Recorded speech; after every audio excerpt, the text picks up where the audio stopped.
નમસ્કાર દર્શક મિત્રો, આપ જોઈ રહ્યા છો દુનિયાની વિશેષ રજૂઆત ક્યાં ખોવાયું સુખમાં. સ્વાગત છે આપ સૌનું ને હું છું આપની સાથે બરખા.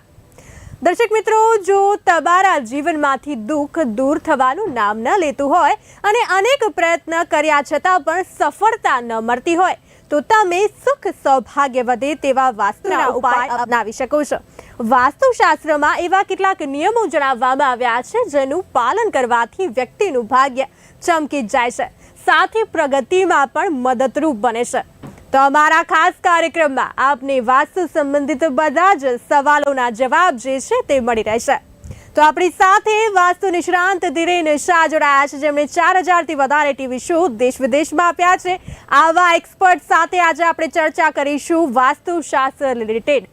ધીરેનભાઈ, આપનું ખૂબ ખૂબ સ્વાગત છે અમારા કાર્યક્રમમાં.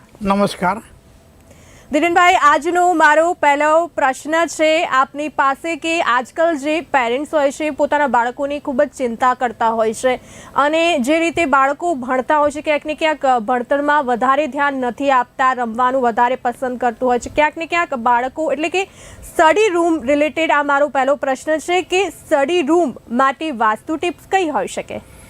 બહુ મહત્વનો પ્રશ્ન કર્યો કે આજકાલ દરેક મા બાપને, દરેક પેરેન્ટ્સને એમના બાળકો માટે, એજ્યુકેશન માટે અતિશય ચિંતા સતાવતી હોય છે. ત્યારે તમે જે રેસિડન્સમાં રહેતા હોય એ રેસિડન્સની અંદર તમારો સ્ટડી રૂમ વેસ્ટ ડાયરેક્શન એટલે પશ્ચિમ દિશામાં રાખવો જોઈએ અને પૂર્વમુખ કાં તો ઉત્તરમુખના એમના સ્ટડી ટેબલ ગોઠવવા જોઈએ અને ઈશાન દિશા બિલકુલ ખાલી રાખવી જોઈએ અને સ્ટડી રૂમની ઈશાન દિશા ખાલી રાખવી જોઈએ. સ્ટડી રૂમની અંદર ઈશાન ખૂણાની અંદર હંમેશા ભગવાનના ફોટા, સરસ્વતી દેવીની પ્રતિમા એવી કોઈ વસ્તુ રાખવી જોઈએ. અને બીજું, એક્ઝેક્ટ તમારું જે ફેસિંગ હોય પૂર્વ કે ઉત્તરમુખ હોય ત્યારે હંમેશા એમ કહેવાય કે એ વખતે તમને મોટિવેશન આપી શકે એવા પોસ્ટર અથવા તો એવા સ્ટેચ્યુ ગોઠવવા જોઈએ. જેમ કે સ્વામી વિવેકાનંદ છે, બિલ ગેટ્સ છે, એવા કોઈ પોસ્ટર કે એવો કંઈ સ્ટેચ્યુ ગોઠવો તો સારામાં સારું રિઝલ્ટ પોઝિટિવ મળતું હોય છે. અને પશ્ચિમ દિશાનો જે સ્ટડી રૂમ જે છે એ સ્ટડી રૂમની અંદર વેસ્ટ ડાયરેક્શનમાં હંમેશા બ્લુ કલર રાખવો જોઈએ અને બાકી બધી દિશાની અંદર સફેદ કાં તો યલો કલર રાખવો જોઈએ. અને બેડ, સ્ટડી ટેબલ જે છે કે બેડ છે એ બીમ નીચે ના આવે એનું ખાસ ધ્યાન રાખવું જોઈએ. તો તમારા બાળકોમાં સ્ટડી સારામાં સારું થશે અને સ્ટડી સારું થશે તો એમના એજ્યુકેશનમાં એમના સારામાં સારું ડેવલપમેન્ટ થશે અને કોન્ફિડન્સ લેવલ વધશે. એટલે તમારા જે પ્રશ્નો છે કે ભાઈ બાળકોને એજ્યુકેશન લગતી દરેક પેરેન્ટ્સને જે ચિંતા છે એ ચિંતા માટેનું એક જ સિમ્પલ સોલ્યુશન છે કે એમનો સ્ટડી રૂમ અથવા તો સ્ટડી કરવાની જગ્યા એ વેસ્ટ ડાયરેક્શનમાં પૂર્વમુખ અથવા તો ઉત્તરમુખ ગોઠવી દેવી જોઈએ. જી ધીરેનભાઈ, આપે ખૂબ જ સરસ રીતે જણાવ્યું કે કઈ રીતે જે સ્ટડી રૂમનું આપણે કઈ રીતે એનો સ્ટ્રક્ચર તૈયાર કરવો જોઈએ, કઈ રીતે વાસ્તુ ઉપયોગી છે. બીજો મારો પ્રશ્ન એ છે કે ક્યાંક ને ક્યાંક જે બાળકો જે છે આજકાલના ચીડચીડિયાપણું આવી જતું હોય છે, બીજા બાળકો કરતાં એ બાળકો થોડા પાછળ હોય, ત્યારે વાસ્તુ જવાબદાર હોઈ શકે આમાં? વાસ્તુ આની અંદર એવું કહેવાય કે બાળકોનો સ્વભાવ ઘડવામાં ડાયરેક્ટલી ઇફેક્ટ કરતું હોય છે. તમે જે રેસિડન્સમાં રહેતા હોય એ રેસિડન્સનું જ્યારે વાસ્તુ ખરાબ હોય ત્યારે બાળકોનું જે બાળપણથી જે ડેવલપમેન્ટ થવો જોઈએ સ્વભાવમાં, ઠરેલપણું, વ્યવહારિકપણું, ઉત્સાહ, ઉમંગવાળો, પ્રેક્ટિકલ, કોન્ફિડન્સવાળો, એ જે નેચર ઊભો થવો જોઈએ એ નેચર ઊભો એટલા માટે નથી થતો જ્યારે એ મકાન કે એ રેસિડન્સની અંદર પૂર્વ દિશામાં, અગ્નિ દિશામાં, વાયુ દિશામાં અને નૈઋત્ય દિશામાં અને ઈશાન દિશામાં જ્યારે મોટા દોષ હોય ત્યારે સ્વભાવ ચીડિયો થઈ જાય, ઉત્સાહ વગરનો થઈ જાય, ઠંડી પ્રકૃતિના બાળકો રહે, એમને કોઈ પણ વસ્તુમાં રસ ના પડે, આળસુ થઈ જાય. ત્યારે આવા જ્યારે મોટા દોષ ઉભા હોય ત્યારે આ પરિસ્થિતિ બાળકોનો સ્વભાવ ઘડવામાં નિમિત્ત થતું હોય છે. એટલે બાળકોને જ્યારે ઉત્સાહવાળા બનાવવા હોય અને કોન્ફિડન્સવાળા બનાવવા હોય તો અગ્નિ દિશામાં સુવા બેસવાનું એમને રાખવું જોઈએ અને એમને અગ્નિ દિશાની અંદર જ મેક્સિમમ સમય પસાર થાય એ રીતે કરવું જોઈએ. ખાલી સ્ટડી માટે એમના વેસ્ટ ડાયરેક્શનનો ઉપયોગ કરે તો હંમેશા બાળકોનો સ્વભાવ વિનય વિવેક સાથે સારામાં સારો ઉત્સાહ અને ઉમંગવાળો બનશે. આ વસ્તુ પણ ચોક્કસ છે. સ્વભાવની પ્રકૃતિ ઘડવામાં વાસ્તુ ડાયરેક્ટલી ઇફેક્ટ કરે છે. જી ધીરેનભાઈ, દર્શક મિત્રો આપ પણ આપની વાસ્તુ સંબંધિત સમસ્યાનો ઉકેલ ઈચ્છો છો તો ઉઠાવો ફોન. અમારા ટીવી સ્ક્રીન પર નંબર આપેલો છે. તમને આ કાર્યક્રમ થકી, અમારા કાર્યક્રમ થકી ચોક્કસથી બધી જ સમસ્યાઓનું સમાધાન આપને મળી જશે. ધીરેનભાઈ, આપણે ચર્ચા કરતા હતા તે આગળ વધારીશું. હવે ધીરેનભાઈ એ પૂછવા માંગીશ કે ઘરમાં પોઝિટિવિટી વધારવા માટે શું કરવું જોઈએ? પોઝિટિવિટી વધારવા માટે વાસ્તુશાસ્ત્રના સિદ્ધાંતોનો જ અમલ કરવો જોઈએ. પહેલી વસ્તુ, વાસ્તુશાસ્ત્ર પ્રમાણે તમારું જો રેસિડન્સ હશે તો ઓટોમેટિકલી તમારી પોઝિટિવિટી દરેક ક્ષેત્રમાં આવશે. એ ફાઇનાન્શિયલ મેટર છે, સોશિયલ મેટર છે, કે મેન્ટલી લેવલ છે, કે મેડિકલ બેઝ ઉપર કોઈ પણ જગ્યા પર જિંદગીમાં જ્યારે કોઈ પણ ગમે તેટલા પ્રશ્નો ઊભા થતા હશે તો એની અંદર સારામાં સારો કોન્ફિડન્સ લેવલ સાથે પોઝિટિવિટી તમારી ઊભી થશે. વાસ્તુશાસ્ત્રના સિદ્ધાંતો મુજબ મકાન હોવું અતિ આવશ્યક બને છે. એમાં કોઈ પણ દિશામાં નાનો મોટો દોષ પણ ના હોય તો તમારામાં જીવનમાં હંમેશા દરેક ક્ષેત્રે હકારાત્મક પોઝિટિવિટી નેચર સ્વભાવ બનતો હોય છે. અને પોઝિટિવિટી માટે એક નોર્મલ ટિપ્સ આપીએ તો વાત કરીએ તો બારીબાઈના મેક્સિમમ ખુલ્લા રાખવા જોઈએ. ઘરમાં બિનજરૂરી ચીજ વસ્તુનો સંગ્રહ ના કરવો જોઈએ. દર વર્ષે કે 2 વર્ષે હંમેશા ઘરમાં રંગરોગાન કરાવવા જોઈએ. અને મીઠાના પાણીને પોતા સતત ચાલુ રાખવા જોઈએ. તો હંમેશા એક પોઝિટિવિટી હકારાત્મક ઉર્જાનું ઉત્પાદન થતું હોય છે. અને પોતાની શુભ દિશાનો પૂરેપૂરો અને રંગનો યોગ્ય ઉપયોગ કરવામાં આવે તો હંમેશા લાઈફની અંદર એક હકારાત્મક એક્ટિવિટી રહેતી હોય. ધીરેનભાઈ, મને માફ કરશો, આપને હું અટકાવવા માંગીશ. આપણી સાથે એક દર્શક મિત્ર જોડાઈ રહ્યા છે, તેમની સાથે વાત કરીશું. હેલો હેલો હેલો હેલો, આપનો અવાજ નથી આવી રહ્યો. Hello hello. હા જી, આપનું નામ? મારું નામ હરેશ પટેલ છે. જી હરેશભાઈ, વિરાટનગર અમદાવાદથી બોલું છું. જી હરેશભાઈ, શું સમસ્યા છે આપની? મારી સમસ્યા છે મારી દીકરીને લઈને છે, જેમાં એને એક તો ભણવાનો પ્રશ્ન છે. એના ભણવાનો એક પ્રશ્ન છે કે જી આજે આપ આપણો ડિગ્રી કરવી છે ઘણા સમયથી, પણ એ હજી કઈ મેળ આવીને ગયો નથી. તો શું સમસ્યા હોઈ શકે એમાં, એ પૂછવું તો મારે ખાસ. જી હરેશભાઈ, આપની સમસ્યા ધીરેનભાઈએ સાંભળી. ધીરેનભાઈ, હવે જ્યારે એને એજ્યુકેશનનો સમસ્યા હોય ત્યારે હંમેશા ઈશાન દિશામાં અને પૂર્વ દિશામાં જ્યારે વાસ્તુ દોષ છે ત્યારે આ સમસ્યા મોટી ઊભી થતી હોય છે. આપના મકાનની અંદર ઈશાન દિશામાં શું વ્યવસ્થા છે? ઈશાન દિશામાં મારે ખુલ્લી બાલ્કની છે. બરાબર. કોઈ પણ ટાઈપનું વજન કે કશું છે ત્યાં? વજન એટલે કઈ ખ્યાલ ના આવ્યો. એટલે ધારો કે બાલ્કની હોય તો તમે તુલસીના છોડ કે વજનવાળા કોઈ પણ ફૂલ પોટ કંઈ પણ ડેવલપ કર્યું છે? ના, ત્યાં એક હિંચકો છે. હિંચકો વજનવાળો હોય તો એને તાત્કાલિક પહેલાં ખસેડી દો અને સૂર્યપ્રકાશ તમારા ઘરમાં આવે એવી વ્યવસ્થા કરો. અને પૂર્વ દિશામાં શું વ્યવસ્થા છે? પૂર્વ દિશામાં પણ ખુલ્લી ઓસરી છે. ઓસરી. હા, પણ એમાંય પણ પૂર્વ દિશામાં સૂર્યપ્રકાશ તમારા ત્યાં મેક્સિમમ ઘરમાં આવે એવી વ્યવસ્થા કરો. અને લાઇટિંગ મેક્સિમમ સફેદ રંગની ચાલુ રાખો તો એજ્યુકેશનમાં તકલીફ નહીં પડે, તમારા દીકરીને કોઈ તકલીફ નહીં પડે. ઓકે, અચ્છા. એને મેરેજને લઈને પણ થોડી સમસ્યા છે કે એની જન્મ તારીખ કઈ છે? 29/5/2001. 29/5/2001 છે ને? તમારા મકાનની અંદર ઉત્તર દિશામાં શું વ્યવસ્થા છે? ઉત્તર દિશામાં મારે ટોયલેટ વોશરૂમ છે સાહેબ. હા, તો એમાં ગ્રીન કલરની વ્યવસ્થા કરો. ગ્રીન કલરના ટાઇલ્સ, વેન્ટિલેશન મોટું થઈ શકે વેન્ટિલેશન મોટું કરો. અને એમ કહેવાય ને કે નીટ એન્ડ ક્લીન ત્યાં રહેવું જોઈએ. મીઠું નિયમિત મૂકીને બદલતા રહો. અને દક્ષિણ દિશામાં કોઈ પણ પ્રકારનું વજન ગોઠવી દો. દક્ષિણ દિશામાં વજન? હા, અને જો ઉત્તર દિશાના ટોયલેટ બાથરૂમની ઉપર કોઈ પણ પ્રકારનું વજન હોય તે વજન હટાવી દેજો તાત્કાલિક. ઓકે. દક્ષિણમાં વજન વધારે જોઈએ, ઉત્તરમાં વજન ના જોઈએ. હાજી. એને પરીક્ષા પણ ઈચ્છા છે, ક્લેરિકલ છે, યુપીએસસી છે, જીપીએસસી છે. તમે આટલું કરશો તો તમારો એજ્યુકેશનનો પ્રશ્ન સોલ્વ થઈ જશે. અને મેરેજ માટે તમે એવું હોય તો દીકરીને વાય દિશામાં સુવા બેસવાનો રખાવો. વાયવ્ય દિશામાં? હા. અને વાય દિશાના બારી બારણા મેક્સિમમ ખુલ્લા રાખો. ઓકે. હાજી. જી હરેશભાઈ, આપની કોઈ બીજી કોઈ સમસ્યા? ના બસ, થેન્ક યુ. જી, અમારી સાથે જોડાવા બદલ આપનો આભાર. ધીરેનભાઈ, આપણે જે ચર્ચા કરતા હતા તે હવે કન્ટિન્યુ રાખીશું. એટલે ઉત્સાહનો ઉમંગ માટે અગ્નિ દિશાનો ઉપયોગ પૂરેપૂરો કરવો જોઈએ. અગ્નિ દિશામાં વાસ્તુ સારું હશે તો કોઈ જગ્યા પર કોઈ તકલીફ નહીં પડે અને હંમેશા એક પોઝિટિવ નેચર પણ રહેશે.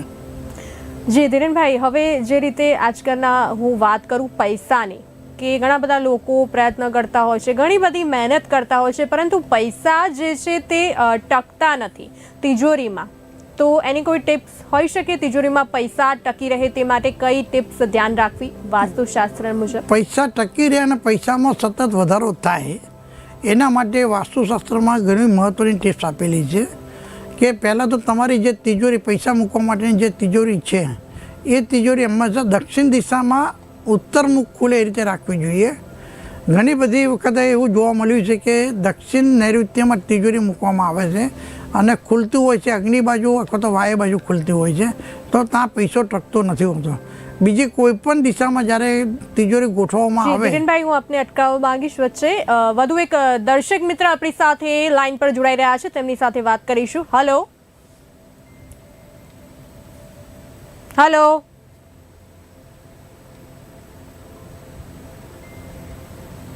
હેલો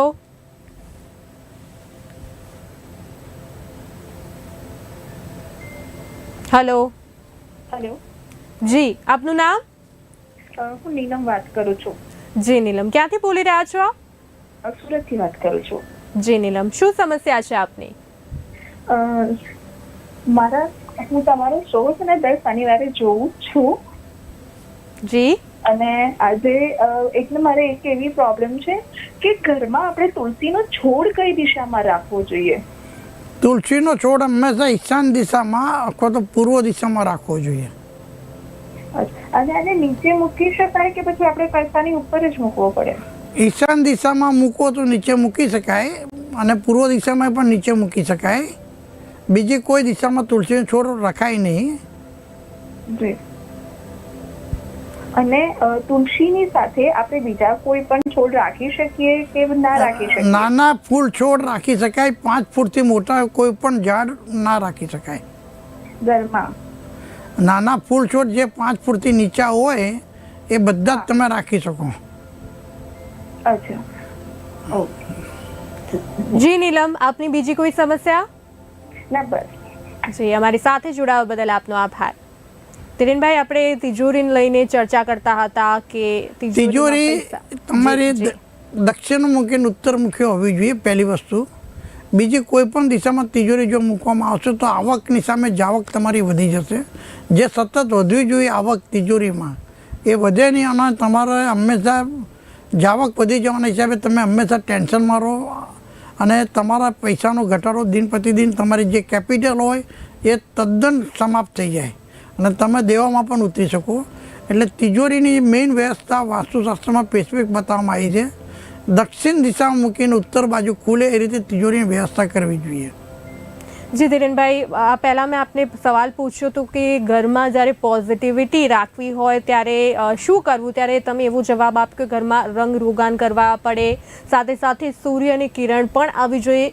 પરંતુ ક્યાંક ને ક્યાંક લોકો પાસે ક્યારેક પૈસા ના હોય કે દર વર્ષે રંગ રોગાન કરી શકે, ક્યાં તો એટલે કે એવી જગ્યાએ ઘર હોય જ્યાં સૂર્યપ્રકાશ ન આવતો હોય, ત્યારે કઈ બાબતોનું ધ્યાન રાખવું જોઈએ? સૂર્યપ્રકાશનો જ્યારે અભાવ હોય એવા સંજોગોમાં હંમેશા સતત લાઇટિંગ ચાલુ રાખવી જોઈએ. બીજું, મિરરની એવી વ્યવસ્થા કરવી જોઈએ જેથી કરીને જે દિશામાંથી સૂર્ય આવતો હોય અને જે દિશામાં સૂર્ય ના જતો હોય એ મિરર ઇફેક્ટથી પણ સૂર્યના પ્રકાશને રિફ્લેક્શન કરી શકાતું હોય છે. એટલે સૂર્યપ્રકાશની હાજરી તો અતિશય આવશ્યક હોય છે.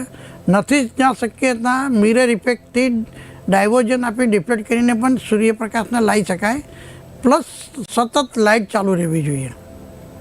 જી ધીરેનભાઈ, મિરર ઇફેક્ટને લઈને હું આપને પૂછવા માંગીશ કે જે રીતે આજના જે નવા હાઈ ઘર હોય છે, જે ફૂલ ફર્નિશ્ડ, એમાં લોકો બેડની સામેની સાઈડ મિરર લગાવતા હોય છે, તો તે યોગ્ય છે કે નહીં? બિલકુલ યોગ્ય છે. બેડની ઉપર તમારા મિરર સામે કે બાજુમાંથી કોઈ પણ હિસાબે આવવા ના જોઈએ. મિરરની ડિફ્લેક્ટ થયેલી એનર્જી તમારી સુવાની વ્યવસ્થા ડિસ્ટર્બ કરતી હોય છે, માનસિક તણાવ વધારે આપતી હોય છે. એટલે આવી જ્યારે વ્યવસ્થા હોય ત્યાં તો એ મિરર હટાવી દેવા જોઈએ. નથી હટાવી શકતા તો એ મિરર ઉપર પડદા લગાવી દેવા. ચિત્રભાઈ, હવે આગળ પૂછવા માંગીશ કે વાસ્તુ અનુસાર ઘરમાં જે રીતે ફાટેલા જૂના કપડાં રાખવાથી વ્યક્તિના કરિયરમાં અવરોધ ઊભો થાય છે કે કેમ? તેથી જો જૂની કોઈ પણ થઈ વસ્તુ ગયું હોય એવું જૂની કોઈ પણ વસ્તુનો સંગ્રહ ના કરવો જોઈએ. બિનજરૂરી ચીજ વસ્તુનો સંગ્રહ ના કરવો જોઈએ. આ જે જૂની ચીજ વસ્તુ અથવા તૂટેલા રમકડા છે, ઇલેક્ટ્રોનિક વસ્તુઓ છે, ભાગતો થયેલી વસ્તુઓ છે, એ વસ્તુનો સંગ્રહ તમારા ઘરમાં હંમેશા થવો ના જોઈએ. એ હંમેશા પોઝિટિવિટી ઉત્પન્ન કરવામાં અવરોધરૂપ બનતી હોય છે. અને પોઝિટિવિટી હંમેશા ઊભી ના થાય તો નેગેટિવિટી જેટલી વધારે ઊભી થાય એટલી સમસ્યા તમારા જીવનમાં વધારે રહેતી હોય છે. એટલે પોઝિટિવિટી ઊભી કરવા માટે બિનજરૂરી જે ચીજ વસ્તુનો નિકાલ કરવો જોઈએ. ભાગેલી તૂટેલી વ્યવસ્થાને, તૂટેલી વસ્તુઓને પણ નિકાલ કરવો જોઈએ. તો દર્શક મિત્રો, આપ પણ આપની વાસ્તુ સંબંધિત સમસ્યાનો ઉકેલ ઈચ્છો છો તો તરત ઉઠાવો ફોન અને ડાયલ કરો અમારી ટીવી સ્ક્રીન પર જે નંબર આપેલો છે તેના પર આપ કોલ કરીને બધા જ જવાબ મેળવી શકો છો. ધીરેનભાઈ, આગળ હું હવે આપને પૂછવા માંગીશ કે ક્યારેક ક્યારેક ખૂબ જ નકારાત્મક વિચારો આપણને આવતા હોય, એટલે કે અમુક જે નિર્ણયો આપણે કરેલા હોય તો એ પણ ફેલ જતા હોય છે. ક્યારેક ક્યારેક એવા નિર્ણયો લઈ લઈએ કે એના કારણે આપણી જિંદગીમાં ખૂબ જ તકલીફ પડતી હોય છે, ત્યારે વાસ્તુ જવાબદાર હોઈ શકે? તમારો કોઈ પણ નિર્ણય પોઝિટિવ કે નેગેટિવ લેવા માટે તમે જે જગ્યા પર રહો છો એની આજુબાજુની ઉર્જા જ હંમેશા ઇફેક્ટ કરતી હોય છે. જો વાસ્તુ પ્રમાણે વ્યવસ્થા હશે તો હંમેશા પોઝિટિવિટીવાળા નિર્ણય તમારા થશે. જો વાસ્તુથી વિરોધાભાસ વ્યવસ્થા હશે તો તમારી હંમેશા નકારાત્મક નિર્ણયો હશે. જે નિર્ણયો તમને લાંબે ગાળે અતિશય મોટા આર્થિક, માનસિક, શારીરિક, સામાજિક નુકસાન કરાવતું હોય છે.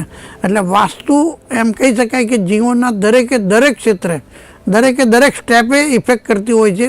તમારા ત્યાંની આજુબાજુની ઉર્જા એ હંમેશા તમને નકારાત્મક નિર્ણય કરવા માટે પણ ભાગ ભજવતું હોય છે. જ્યારે વાસ્તુ પ્રમાણે વ્યવસ્થા હશે તો હંમેશા હકારાત્મક બેનિફિટ આપી શકે, પોઝિટિવ બેનિફિટ આપી શકે એવા નિર્ણય લેવા માટે વાસ્તુ ભાગ ભજવતું હોય છે.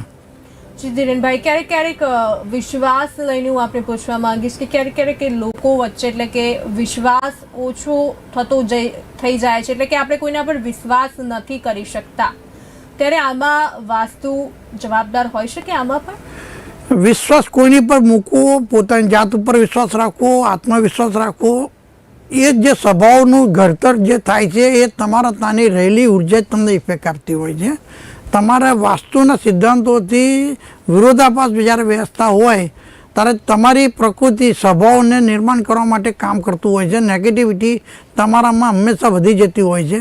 અને નેગેટિવિટી વધી જવાના હિસાબે પોતાની જાત ઉપર વિશ્વાસ નથી હોતો, બીજાની પર તમે વિશ્વાસ મૂકી નથી શકતા, ભરોસો રાખી નથી શકતા, અને એના હિસાબે તમારા જીવનમાં તમે તમારી પ્રગતિ પણ સાધી શકતા નથી, તમે આગળ નથી વધી શકતા. દરેક સંજોગોને તમે નેગેટિવ થોટથી વિચારવાનું ચાલુ કરી દેતા હોય છો. એટલે તમારી જીવનમાં નિષ્ફળતા અતિશય મળતી હોય છે. ત્યારે વાસ્તુમાં જો અરેન્જમેન્ટ હશે તો ગમે તેવી સમસ્યા હશે તો એની સામે ફાઇટ આપવા માટે તમારો સ્વભાવ બનશે. તમે પોઝિટિવિટી થઈને તમે કોઈકની ઉપર ભરોસો મૂકી શકશો, પોતાની જાત ઉપર તમે ભરોસો રાખી શકશો. વાસ્તુ તમારા સ્વભાવનું નિર્માણ કરવા માટે કાર્યભૂત બનતું હોય છે. જી, તો આ દરેક જેમ આપણે કહીએ સંસ્કાર માટે, સંસ્કારની પણ જ્યારે સંસ્કાર તમે ઘણા બધા પરિવારમાં જોશો કે એક પરિવાર આખું સંસ્કારિક હોય પણ એમના બાળકો બધા આઉટલાઈનના હોય, આખો તો કેરિયર વગરના હોય, આઉટ નઠારા થઈ જતા હોય છે. ત્યારે એની અંદર જે મકાનની અંદર આવા પ્રશ્નો હોય ત્યાં વાસ્તુ પ્રમાણે એરેન્જમેન્ટ ના હોય ત્યારે સંસ્કાર ખોવાઈ જાય એવી પ્રશ્ન ઊભી થતી હોય છે. આજે તમને બીજી પણ એક બહુ મહત્ત્વની વાત કરું. છેલ્લા 20 વર્ષની અંદર જે ઔદ્યોગિકરણ અને શહેરીકરણ ફાસ્ટ ડેવલપ થયું એમાં ભારતીય સંસ્કૃતિનું કેટલું પતન થયું. ગમે તે જગ્યા પર વસવાટ કરે. એક અટકાવવા માંગીશ, વધુ એક દર્શક મિત્ર આપણી સાથે જોડાઈ રહ્યા છે. હેલો. હાજી નમસ્કાર. જી નમસ્કાર, શું છે આપનું નામ? મોરબીથી સુરેશ વાત કરું છું. જી સુરેશભાઈ, શું સમસ્યા છે આપની? સમસ્યા એ છે કે મકાન લેવું છે, સેટિંગ હજુ પણ પૈસા આવે છે. જી, ધીરેનભાઈ, સુરેશભાઈની સમસ્યા છે મકાન લેવાની. મકાન લેવું છે અને સાથે સાથે પૈસા આવે છે વપરાઈ જાય છે, કોઈ તો સેટિંગ થતું નથી. હાજી. તમારા મકાનની અંદર દક્ષિણ દિશામાં શું વ્યવસ્થા છે? ખ્યાલ ના ફરી બોલું. તમારા રેસિડન્સમાં અત્યારે તમે જ્યાં રહો છો ત્યાં દક્ષિણ દિશામાં વ્યવસ્થા કઈ છે? દક્ષિણ દિશામાં એ તો ખબર નહીં પડતી. દિશાઓનું જો તમને નોલેજ નહીં હોય તો હું તમને પરફેક્ટ ગાઈડલાઇન્સ નહીં આપી શકું, પણ તમારા મકાન માટે એક ટિપ્સ આપીશ. એક મંદિર છે શિવજીનું. તમારા ઘરની અંદર દક્ષિણ દિશામાં મંદિર છે. હાજી. દક્ષિણ દિશામાં મંદિર ના હોવું જોઈએ. તમારું મંદિર હંમેશા ઈશાન દિશામાં, પૂર્વ દિશામાં, ઉત્તર દિશામાં અથવા ઘરના મધ્ય ભાગમાં રહેવું જોઈએ. દક્ષિણમાં કોઈ પણ પ્રકારનું વજન વધારી દો, સિવાય એવું ના શક્ય હોય તો તમે અનાજનો સ્ટોર વધારી દો, તોય પણ તમારી મકાન લેવાની આ સમસ્યામાં ઘણી બધી રાહત થશે. સાથે એવું છે ધંધામાંથી આવક ઘણી થાય છે, બચત નથી થતી. હાલે પણ દક્ષિણ દિશાનો જ્યારે દોષ હોય ત્યારે તમને એમ કહેવાય ને કે પૈસાની આવક તો થાય પણ સાથે જાવક પણ તમારી ફૂલ થઈ જાય, એટલે પૈસો તમારા ટકે નહીં. એટલે મારે દક્ષિણ દિશાનો દોષ દૂર કરો અને દક્ષિણ દિશાના હિસાબે તમારા મકાનનો પ્રશ્ન પણ સોલ્વ થશે. સાથે એવું છે કે મારા લગભગ 32 વર્ષ થઈ ગયા છે, કન્યા ઘણી ગોતું, કન્યા નહીં મળતી. દક્ષિણ દિશાનો દોષ જ તમને વધેરે દરેક જગ્યા પર ઇફેક્ટ કરે છે. દક્ષિણ દિશાનો દોષ દૂર કરો, તમારો પ્રશ્ન સોલ્વ થઈ જશે. તમારા સ્વભાવમાં પણ ચેન્જ આવશે. અને આ કન્યા નથી મળતી એના માટે એ દક્ષિણ દિશાના હિસાબે ના મળે. બીજી કોઈ વિધિ કરવાની?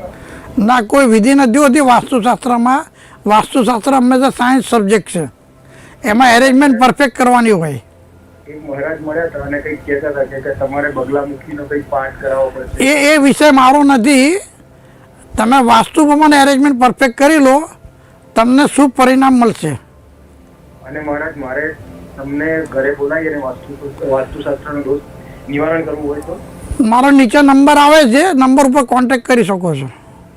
ઓકે, આભાર. હા. જી સુરેશભાઈ, અમારી સાથે જોડાવા બદલ આપનો આભાર. ધીરેનભાઈ, આપે ખૂબ જ સરસ રીતે માહિતગાર કર્યા લોકોને. સમગ્ર માહિતી આપવા બદલ આપનો આભાર ધીરેનભાઈ. નમસ્કાર. દર્શક મિત્રો, તો આ હતા વાસ્તુ રિલેટેડ સવાલના જવાબ જે તમને કોઈ પણ વાસ્તુ દોષથી છુટકારો મેળવવામાં મદદ કરી શકે છે. તો દર્શક મિત્રો, આવી જ રીતે આપને મૂંઝવતા પ્રશ્નો આપ જણાવી શકો છો અને વધુ માહિતી આપ મેળવવા ઈચ્છતા હો તો ટીવી સ્ક્રીન પર ધીરેનભાઈનો નંબર પણ આપેલો છે, તેને નોંધી લો અને ત્યાં આપ સીધા સવાલોના જવાબ મેળવી શકો છો. તો અત્યારે મને રજા આપશો. આપ જોતા રહો બે ઇન્ડિયા. નમસ્કાર.